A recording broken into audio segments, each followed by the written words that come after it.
कहते हैं तीन तिगाड़ा काम बिगाड़ा होता है, दिल चाहता है कॉकटेल, थ्री इडियट्स जैसी मूवीज ने हमें ये बताया है कि ये चीज कितनी गलत है। पर जब बात दुश्मनी की आती है तब यही फ्रेंडशिप बहुत भयंकर होती है। इसी से रिलेटेड है हमारा लास्ट लेसन एशियंट हिस्ट्री का, ट्रिपाटाइट स्ट्रगल, यानी कि तीन पार्टियों का, तीन राजवंशों का एक साथ संघर्ष।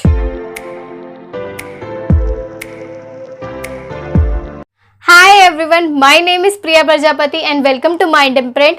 आज हम अपना लास्ट लेसन करने जा रहे हैं एशियंट हिस्ट्री का, ट्रिपाटाइट स्ट्रगल, यानी कि तीन राजवंश एक साथ मिलके संघर्ष करेंगे किसी एक चीज के लिए, और वो एक चीज कन्नौज होगी। मगध के टाइम पे हमने ये चीज देखी थी कि पाटलिपुत्र कितनी ज्यादा इंपॉर्टेंट थी, लेकिन पाटलिपुत्र की अब जगह लेगी कन्नौज, कन्नौज की जगह बाद में लेगी दिल्ली, जिससे होगी दिल्ली सल्तनत। स्टार्ट करते हैं अपना लास्ट लेसन एशियंट हिस्ट्री का, ट्रिपाटाइट स्ट्रगल, यानी कि तीन राजवंशों का संघर्ष। सबसे पहली डायनेस्टी हमारी है प्रतिहार डायनेस्टी, जो कि नॉर्थ वेस्टर्न रीजन में थी, गुजरात और राजस्थान के रीजन में थी। उसके बाद डायनेस्टी आती है हमारी पाल राजवंश। पाल राजवंश हमारा ईस्टर्न साइड था, असम वगैरह की साइड। फिर लास्ट डायनेस्टी है हमारी राष्ट्रकूट डायनेस्टी, जो कि साउथ में थी, डेक्कन प्लेट्यू के पास में। बात करते हैं प्रतिहार राजवंश की। प्रतिहार राजवंश वेस्टर्न रीजन में थे। वेस्टर्न रीजन में होने की वजह से जो भी विदेशी आक्रमण होते थे वो उसका विरोध करते थे। जैसे कि नागभट्ट, जो कि प्रतिहार राजवंश के ही थे, उन्होंने अरब अटैक्स हो रहे थे सिंध के रीजन में, उसका बहुत अच्छे से विरोध करा और उनको हराए भी। पाल राजवंश की बात करें तो पाल राजवंश अपनी एम्पायर को नॉर्थवर्ड एक्सटेंड करते हैं और साउथ ईस्ट साइड एक्सटेंड करते हैं। क्यों? क्योंकि वो अपना एम्पायर जो है वो वेस्ट साइड नहीं कर सकते क्योंकि प्रतिहार राज है, साउथ में नहीं कर सकते क्योंकि राष्ट्रकूट डायनेस्टी है। इसी वजह से वो अपनी एम्पायर को नॉर्थवर्ड एक्सटेंड करते हैं, उसके साथ साथ साउथ ईस्ट साइड एक्सटेंड करते हैं। अब जैसे कि आपको पता है, नॉर्थ में एक्सटेंड करेंगे तो वहां तिब्बत है, तो तिब्बत का इन्फ्लुएंस आएगा, कल्चर वहां का आएगा इंडिया में। जैसे कि हमने हर्षवर्धन के टाइम पे देखा था, उनकी एम्पायर के साथ भी कुछ ऐसा ही हुआ था। जब वो साउथ में पुलकेशिन से हार गए थे तो उन्होंने अपनी एम्पायर को नॉर्थवर्ड एक्सटेंड करा। नॉर्थवर्ड एक्सटेंड करने की वजह से बुद्धिज्म आया था वहां से बहुत ज्यादा। हुआन सेंग भी उस टाइम पे ही आए थे, हमने ये चीज देखी थी लास्ट लेसन में। तो वही चीज होगी पाल राजवंश के साथ भी। पाल राजवंश के काफी अच्छे रिलेशन थे तिब्बत के साथ, जिसकी वजह से बुद्धिज्म इस टाइम पे बहुत पॉपुलर हुआ। उसके साथ साथ उन्होंने साउथ ईस्ट एशिया में भी अच्छे रिलेशंस बनाए। उस टाइम पे साउथ ईस्ट एशिया में शैलेंद्र डायनेस्टी थी। शैलेंद्र डायनेस्टी ने अपने एम्बेसीज को भेजा था पाल राजवंश के रूलर्स के पास, ताकि वो परमिशन ले सके बुद्धिस्ट मोनेस्ट्री बनाने के लिए। वहां पर भी बुद्धिज्म पॉपुलर है, तो वहां से बुद्धिज्म इंडिया में आएगा। ठीक है, बुद्धिज्म मोनेस्ट्री बन भी जाती है, जिसकी वजह से उनके रिलेशंस काफी अच्छे होते हैं और वो अपनी एम्पायर को ईस्टवर्ड और नॉर्थवर्ड ज्यादा एक्सटेंड कर पाते हैं। बात करते हैं राष्ट्रकूट की। राष्ट्रकूट राजवंश साउथ में रहता है, वो अपनी एम्पायर को कभी इतना एक्सटेंड नहीं करते। हालांकि पावरफुल सबसे ज्यादा यही रहते हैं, लेकिन तब भी अपनी एम्पायर को वो कभी एक्सटेंड करने की नहीं सोचते नॉर्थवर्ड्स। साउथ में नहीं कर सकते, क्यों? साउथ में तीन डायनेस्टीज रहती हैं, चालुक्य, पल्लवास, तो हमने देखा ही था कि वो लोग लड़ रहे थे, जिसकी वजह से राष्ट्रकूट साउथ की साइड नहीं एक्सटेंड करती अपने एम्पायर को। लेकिन उन्होंने वेल्थ के बारे में सोचा था, वो अपनी एम्पायर को ज्यादा से ज्यादा वेल्थी बनाना चाहते थे, जिसकी वजह से वो जब भी कोई वॉर लड़ते थे प्रतिहार के साथ या पाल्स के साथ, उन सब के साथ में वो प्लंडर ज्यादा करते, लेकिन अपनी एम्पायर को कभी उन्होंने एक्सटेंड करने की नहीं सोची। वो तो ये था एक बैकग्राउंड इन तीन राजवंश का, इनको डिटेल में कवर करते हैं। सबसे पहले हम बात करेंगे प्रतिहार राजवंश की। प्रतिहार राजवंश जो थे वो हमारे नॉर्थ वेस्ट इंडिया में थे, यानी कि गुजरात, राजस्थान, इन एरियाज में थे। नागभट्ट ने अरब अटैक्स जो हुए थे उनको काफ़ी अच्छे से संभाला था, उनको अच्छे से विरोध करा था, उनको हराया भी था। लेकिन तब भी जो फाउंडर माने जाते हैं प्रतिहार के, वो भोज माने जाते हैं, यानी कि मिहिर भोज। मिहिर भोज क्यों बोला गया है इनको? क्योंकि इसी टाइम के आसपास एक और भोज राजा थे, इसी वजह से इन्होंने अपना नाम मिहिर भोज रखा था, ताकि वो अलग आइडेंटिटी बना सके। ठीक है, जैसे कि आपने सुना भी है कि एक बहुत पुरानी कहावत भी है कि कहाँ राजा भोज और कहाँ गंगू तेली। तो ये जो राजा भोज है ना, ये यही राजा भोज है जिनके नाम पे ये कहावत कही गई है। इनको टाइटल मिला था आदिवरा का। आदिवरा का टाइटल इनको विष्णु से ही मिला था। विष्णु की काफी अच्छे से पूजा करते थे, तपस्या करते थे, जिसकी वजह से उनको टाइटल मिला था आदिवरा का।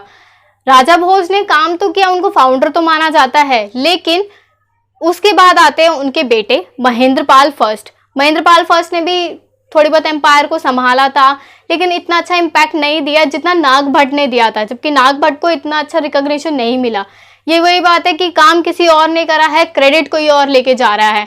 तो इसी वजह से फाउंडर वीरभोजा है एंड उनकी डायनेस्टी महेंद्रपाल फर्स्ट तक ही थी। महेंद्रपाल फर्स्ट के बाद हमारी चोल राजवंश आ जाएगा, जो कि हम मेडिवल हिस्ट्री के लेसन नंबर 1 में करेंगे, ठीक है।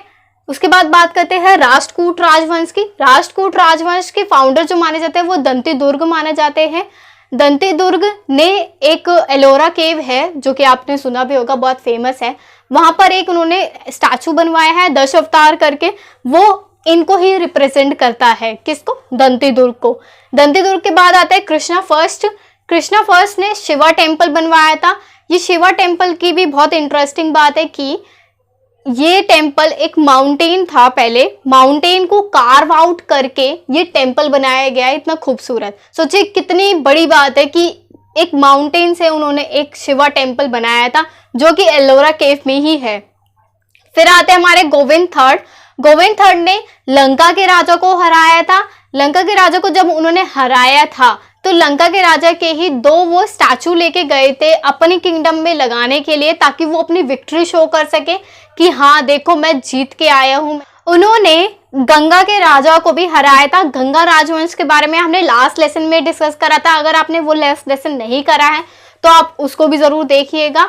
गंगा डायनेस्टी वो थी, उन्होंने 18 अश्वमेघ यज्ञ करे थे, जैसे कि हमने देखा ही था। उसके राजा को भी उन्होंने हराया था गोविंद थर्ड ने। नागभट्टा सेकंड जो कि प्रतिहार के रूलर थे, उनको भी उन्होंने हराया था।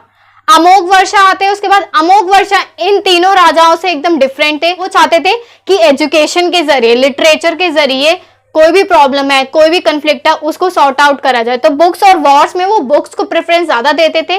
क्यों? क्योंकि वो खुद भी बहुत बड़े ऑथर थे। उन्होंने पहली कन्नड़ा पोएटिक्स लिखी थी जिसका नाम कविराज मार्ग था, बहुत फेमस हुई थी। ये पूछा जा सकता है, ये इंपॉर्टेंट क्वेश्चन है। अमोघ वर्षा ने वो जैनिज्म फॉलो करते थे और काफी ज्यादा सेकुलर राजा थे। उनको मतलब ये नहीं था कि रिलीजन ऐसा है या ये रिलीजन फॉलो करो, ये रिलीजन फॉलो करो, वो ऐसा कुछ नहीं मानते थे। वो काफी ज्यादा सेकुलर थे। फिर बात करते हैं पाल राजवंश की। पाल राजवंश के फाउंडर जो थे वो गोपाल को माना जाता है। अब इन्होंने अपने सरनेम पे ही डायनेस्टी बनाई है, गोपाल पाल, ठीक है। गोपाल के बाद आते हैं हमारे धर्मपाल। धर्मपाल ने भी एजुकेशन के लिए बहुत कुछ करा था। जैसे उन्होंने नालंदा यूनिवर्सिटी थी जो कि गुप्ता राजवंश के टाइम पे फाउंड करी गई थी, उसको रिवाइव करा था, उसको और अच्छे से इम्प्रूव करा था। विक्रमशिला यूनिवर्सिटी को भी उन्होंने बनाया था जो कि काफी ज्यादा इंपॉर्टेंट है। क्यों? क्योंकि जो इनके रिलेशंस थे तिब्बत के साथ, वहां से जो भी लोग आते थे वो बेसिकली इन यूनिवर्सिटीज में एजुकेशन लेने के लिए ही आते थे। फिर इनकी लड़ाई हुई थी 2 राजाओं के साथ। एक ध्रुव थे जो कि राष्ट्रकूट के ही राजा थे, एक नागभट्ट सेकंड जो कि प्रतिहार के थे, लेकिन दोनों में ही ये हार गए थे। धर्मपाल अपना धर्म ही निभा रहे थे, जीत नहीं पाए थे। फिर हम बात करते हैं देवपाल की। देवपाल का जैसे हमने बोला ही था कि इन्होंने साउथ ईस्ट एशिया के साथ काफी अच्छे रिलेशन थे, शैलेंद्र डायनेस्टी के साथ अच्छे रिलेशन थे। शैलेंद्र डायनेस्टी ने बुद्धिस्ट मोनेस्ट्रीज भी बनाई थी, तो वो देवपाल के टाइम पे ही थी, ठीक है। महिपाल उनके लास्ट रूलर थे। महिपाल ने भी ज्यादा कुछ काम नहीं करा, इनकी डायनेस्टी यहीं खत्म हो जाती है। इनफैक्ट प्रतिहार भी यहीं खत्म हो जाती है, राष्ट्रकूट भी खत्म हो जाती है। क्यों? क्योंकि इन तीनों को हराने वाली एक एम्पायर थी, बहुत बड़ी एम्पायर, जो कि तो चोल राजवंश थी। चोल राजवंश के बारे में हम लेसन नंबर 1 में करेंगे, मेडिवल हिस्ट्री के नेक्स्ट वीडियो में उसको भी कवर करेंगे। तो ये तीनों मेजर डायनेस्टीज आपस में लड़ती रहती थी ताकि वो कन्नौज जो है, कन्नौज काफी ज्यादा इंपॉर्टेंट थी इस एम्पायर के टाइम पे। क्यों? क्योंकि रिसोर्सेस वहां के बहुत अच्छे थे। वो कहाँ थी? यूपी की साइड थी, ठीक है। तो तीनों के तीनों एक अपनी कैपिटल के लिए लड़ते रहते थे कि हाँ हमारा जो है डोमिनेंस है कन्नौज पे। कन्नौज जो थी वो पावर शो करती थी, सॉफ्टनिटी शो करती थी। ठीक है, आगे बात करेंगे हम जो पॉलिटिकल आइडियाज हैं, वुमेन के क्या स्टेटस रहे थे इन राजवंश के टाइम पे, वो डिस्कस करेंगे। अब बात करते हैं राष्ट्रकूट, पाल, प्रतिहारास के जो भी पॉलिटी थी, राजनीति, उनके बारे में। उसके साथ साथ जानेंगे कि वुमेन का क्या स्टेटस रहा था उस टाइम पे, क्योंकि वुमेन से रिलेटेड भी क्वेश्चंस आते हैं। यूपीएससी के मेंस में ज़्यादातर ये भी पूछ लिया जाता है कि वुमेन का रोल क्या रहा है पूरा एशियन टू मॉडर्न टाइम्स, ऐसे भी क्वेश्चंस आए हैं, तो उनके बारे में भी जानेंगे।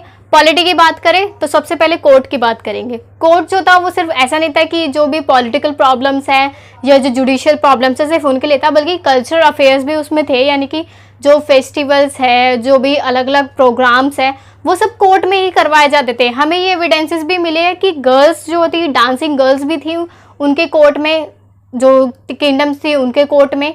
ठीक है, इनके बीच में फ्रीक्वेंट वॉर्स होती रहती थी, यानी कि पैसा बहुत ज़्यादा लगाते थे आर्मी पे। अपनी आर्मी इनकी काफ़ी ज़्यादा अच्छी थी, जैसे कि पाल्स जो थे उनके पास काफ़ी ज़्यादा हाथी थे, जो प्रतिहास थे उनके पास काफ़ी ज़्यादा हॉर्सेस बहुत अच्छे थे। आर्मी पे बहुत ज़्यादा पैसा लगाते थे ये लोग, क्योंकि इनके बीच में फ्रीक्वेंट वॉर्स हुआ करते थे, सोल्जर्स बहुत ज़्यादा थे। वुमेन की स्टेटस की बात करें तो वुमेन का स्टेटस ऐसा बहुत अच्छा भी नहीं था, बहुत बेकार भी नहीं था, ठीक ठाक था। गुड वुमेन स्टेटस कह सकते हैं। क्यों? क्योंकि वुमेन को घूंघट करने की जरूरत नहीं पड़ती थी, सर पे दुपट्टा नहीं रखना या चुन्नी नहीं रखनी है। नो व्हील, व्हील मतलब जो दुपट्टा होता है। ठीक है, इनफैक्ट एक एविडेंस ये भी रहा है कि राष्ट्रकूट की एक प्रिंसेस थी चंद्रबाल बे को रायचूर दुआब भी मिला था एडमिनिस्ट्रेशन वहां का संभालने के लिए। एक ये छोटा सा एग्जाम्पल है चंद्रबाल बे का। ठीक है, तो ये भी आप याद रखेगा, पूछ सकते हैं रानी का नाम क्या था या उनको कौन सा एडमिनिस्ट्रेशन मिला था। ये इकलौती प्रिंसेस थी जिनको ऐसा एडमिनिस्ट्रेशन मिला था। अब बात करते हो कि उनकी किंगडम्स कैसे कैसे डिविजन्स थी, कैसे कैसे डिवाइडेड थी। पाल और प्रतिहारास की ऑलमोस्ट सेम थी। दो पार्ट्स में इनकी किंगडम डिवाइडेड थी, एक भुक्ति जो कि प्रोविंस हुआ करती थी और एक मंडल डिस्ट्रिक्ट होती थी। यानी कि एक भुक्ति होगी और एक मंडल में डिवाइडेड होगी। जो भी इनके हेड होंगे वो कौन कौन होंगे?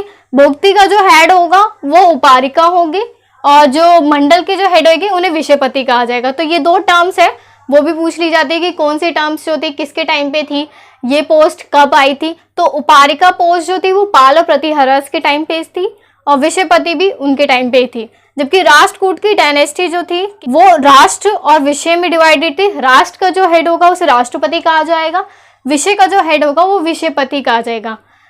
तो ये थी हमारी आज की वीडियो। आई होप आपको पसंद आई हो। देखिए, revision is the key to success. अगर आपको इसकी रिवीजन करनी है तो हम एक नई सीरीज लेके आ रहे हैं जिसमें डिफरेंट एग्जाम्स में जो भी एशियन हिस्ट्री से रिलेटेड क्वेश्चंस आए हुए हैं हम उनकी एक वीडियो लेके आएंगे, तो आप जरूर वो देखिएगा। इससे आपके कंसेप्ट्स और ज्यादा क्लियर होंगे, चीजें और ज्यादा माइंड में रहेगी।